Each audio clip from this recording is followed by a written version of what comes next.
Let's do a September wrap-up. Hi, I'm Colleen Delaney. If you are new to my channel, welcome. Here we talk about books and writing. Today, we're going to talk about all the books I read in September. But first, in the description, as always, links to my newsletter, my books, and other fun things you might want to check out. I decided for this wrap-up, I'm going to do it a little differently. And depending on how this goes, I might structure all my wrap-ups from now on like this. And that is that I'm going to start with my least favorite book and go to my most favorite book, because I think it's actually kind of fun for me to think about what the best books I read were and what books just really didn't stick with me. I read 9 books in September. I read a varied amount of books. So I have romance, fantasy, historical, lit fic, graphic novel, thriller. That might be everything.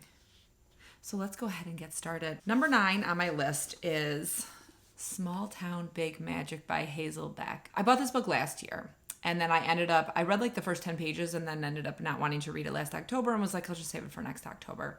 So after I'd read like 50 pages of this, I knew I wasn't really going to like it, but I really just wanted to finish it. Like you just get where you're like, I want to read Small Town Big Magic. I am a witchy reader. I want to read this book.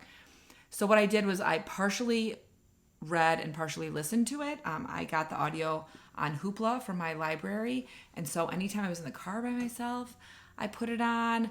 I wouldn't listen to it when I went for walks because it made my walks not very fun. But I just didn't like the main character at all, which I think was the big part of it. So it's about Emerson Wilde.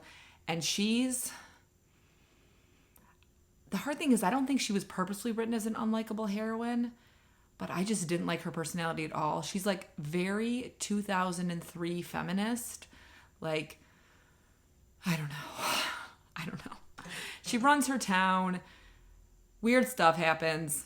It turns out that there's magic in the town. I think the big thing of this is that I went in thinking this is a romance, and it's not really a romance. Like, there's a romantic plot line that didn't sell me in terms of like their emotions. It's closed door, which is not my favorite kind of romance. It's definitely more fantasy. I think I would like this better as like a mini series. Like I think I would have, if I hadn't read this book. Now, if they make one, I don't think I'll watch it. But if I hadn't read this book and they were like, Small Town Big Magic is going to be an 8-episode miniseries on Netflix, I would have watched the heck out of it because it's got everything I like. It's got like a group of magical friends. It's got like a quaint town. It probably would have some really cheesy special effects, which I enjoy. But in terms of a book, I think I just have a higher bar for what I read compared to what I consume on TV. So I gave this 2.5 stars, I think, on Goodreads. Just wasn't particularly for me. It's the first Tuesday of the month, and so like our tornado sirens went off. And I feel like I can hear the next town's over sirens right now because ours already went off. And my neighbor's dog is going nuts, so I apologize if you hear all that in the background. Next, I have The Vaster Wilds by Lauren Groff. This is such a hard book to review. The prose in this is very good. Like, she is a very good writer. Every sentence in this book feels like she spent an hour picking each word to make sure it was the most perfectly crafted sentence she could come up with. That being said, the subject matter in this was a little too much for me. It's about a girl who isn't really named. Eventually you find out like what some people have called her, but she's not really named. And she's escaping, I think it's the Jamestown settlement, while they're under attack by the Powhatan Native Americans.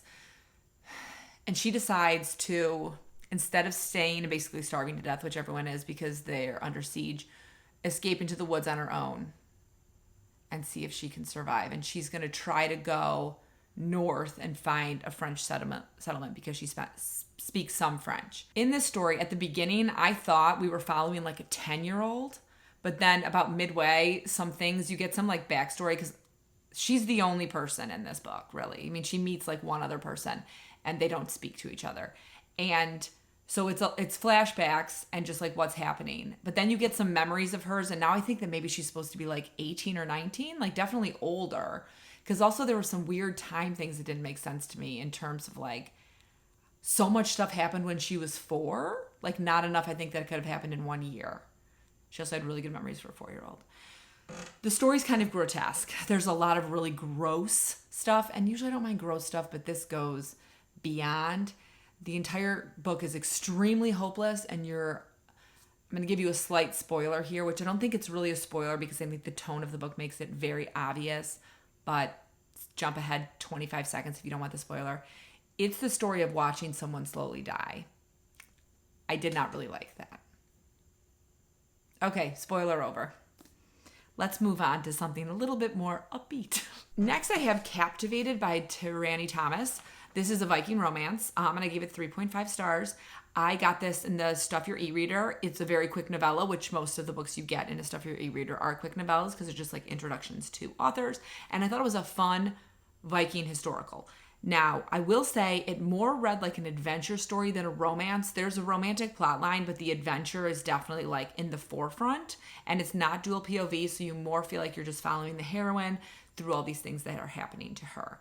It's about a Viking invasion of Normandy, and they don't exactly say when you are, but there was definitely an anachronistic, I can never pronounce that word.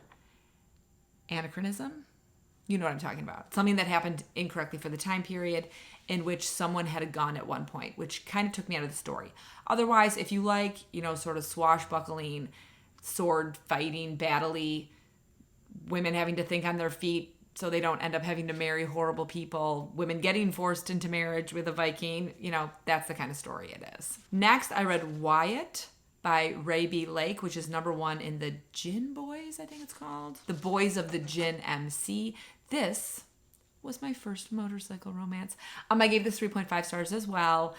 It was fun. I mean, I'm not really into motorcycles, but motorcycle romance is such like a prolific subgenre. I was like, I'm gonna get one during Stuff Your E-Reader, and I thought it was fun. So there were a few things in it that I thought were kind of weird. The heroine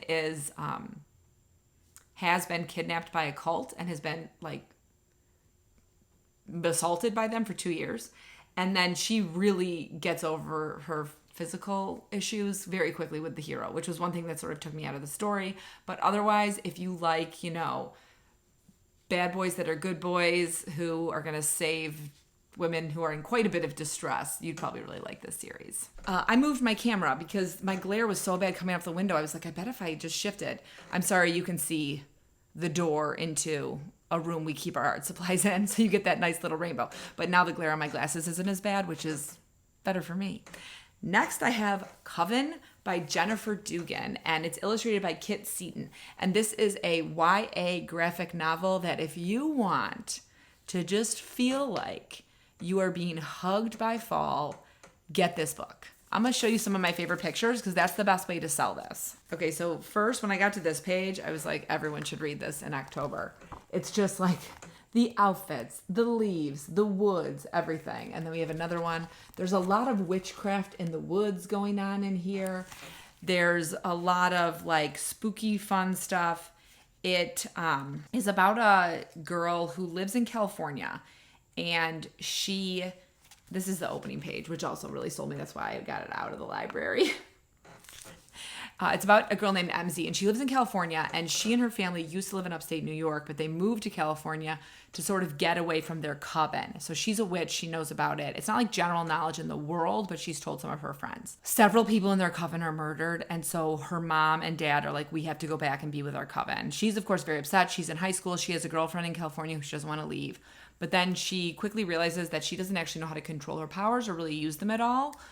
I thought it was super fun. It's a one-off. It's not a series. So if you want to read a fun one-off graphic novel about witches and basically autumn, you should read it because it was really, really fun. Also, can we just say how badly I really want her jacket?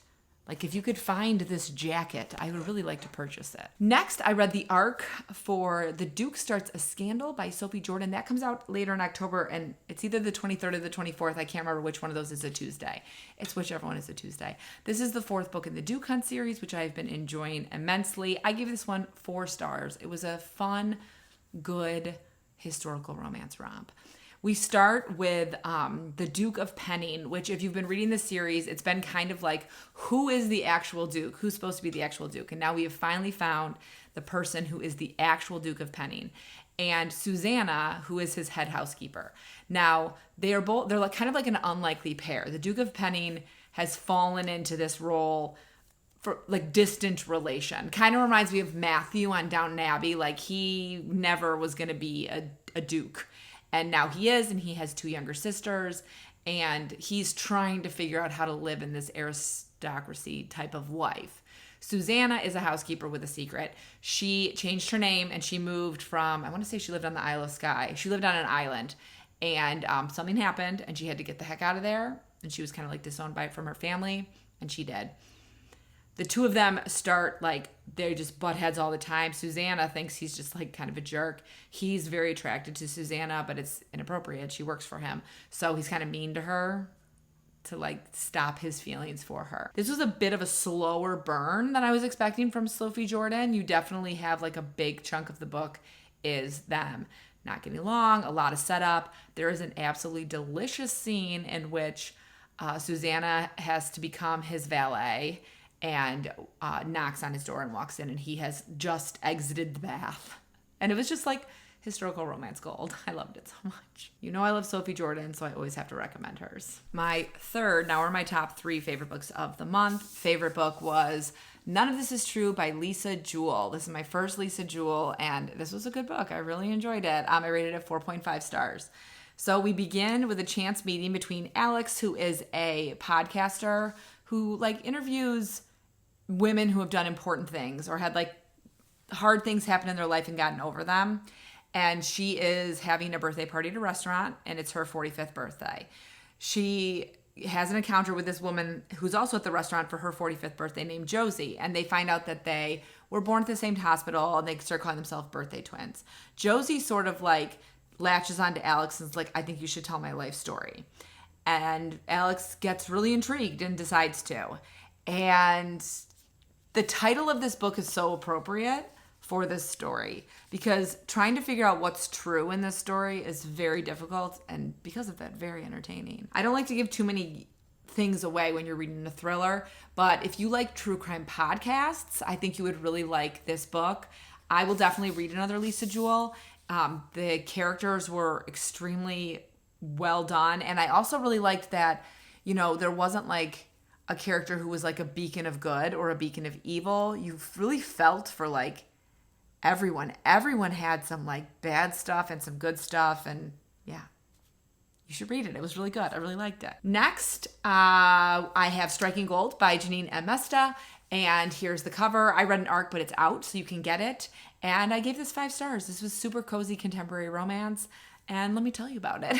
So we start with Mia, who has recently she had like a political career that lasted like 2 seconds, and she's back home sort of feeling like her life isn't going the way she wants it to. Her mother has passed away recently, so she's living with her dad, and she's trying to figure out what the heck she's going to do with her life. I think she's in like her late 20s. She goes into a coffee shop, gets a job, but then she notices that a jewelry shop next door is also hiring, so she goes in there and she meets the owner, who she doesn't recognize. And the owner gets extremely offended. She doesn't recognize him. And she keeps thinking like he's very handsome. Like this guy's kind of hot. But like she has no idea who he is. And it takes her a while, like a couple days. And then she remembers him and she's mortified because they were really good friends and she tutored him in high school. And then something happened and he was just gone. And he sort of like fell out of her life. And Ross, who's our hero, is the jewelry store owner / jewelry maker. And he was really in love with Mia in high school. And it's such a cute, like, sort. It's not really like a second chance romance because they weren't together in high school, but they had like a great friendship. So I feel like it's more like high school friends to lovers story. And Janine did such a good job with like the relationships that Ross has with his niece and the relationship that Mia has with her dad. I loved it. There's going to be 2 more books in the series. I just got the arc for the second book, which is Christmassy, and it's called Poinsettia Christmas. I'll put the picture right here because I'm blanking on it. It's a poinsettia something.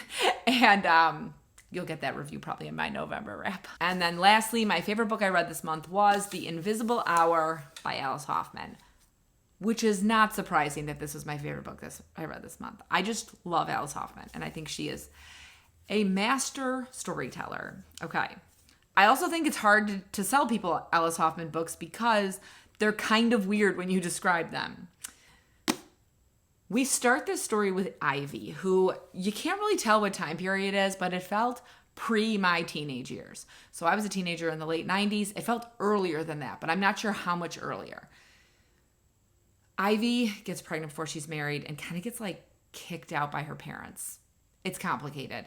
She gets the hell out of Boston and ends up sort of getting like adopted by a cult. We fast forward. She's had the baby. It's this girl named Mia. Mia's a teenager, and Mia manages to escape the cult. From there, we follow Mia's life in like such beautiful prose as to what her life is like after she gets out. And then the second half of the book, one of the main characters is Nathaniel Hawthorne, the author. So this is a fantasy book, not a magical realism. Like a lot of her stuff is magical realism where you're like, I'd kind of believe someone if they told me this. No, this is fantasy. It's so well written, and the Scarlet Letter plays a big part of this book, which I really didn't like the Scarlet Letter when I read it in high school, so I was a little worried about it playing so heavily in this novel. It made me want to reread the Scarlet Letter, which I'm not going to. I don't have time.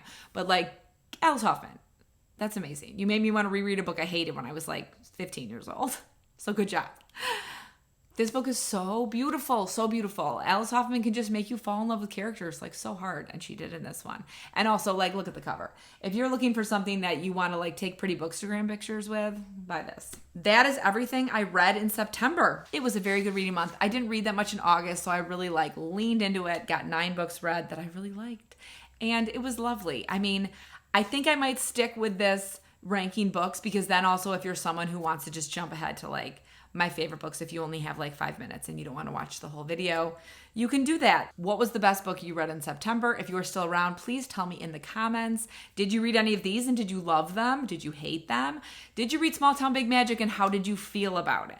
I'm like on a mission now, which I know I'm not going to be able to do, but the author Hazelbeck is 2 extremely prolific authors writing together, but they're not saying who they are because it says in the back that they've written a combined 200 books. And I want to know who they are so badly. If you're still here and you don't want to write in the comments, please throw me either a maple leaf or the brown falling leaves emoji in there, and it'll just make me think of autumn. And as always, I hope you're in the middle of a good book, about to start reading a good book, or about to start writing a great book. I'll see you soon.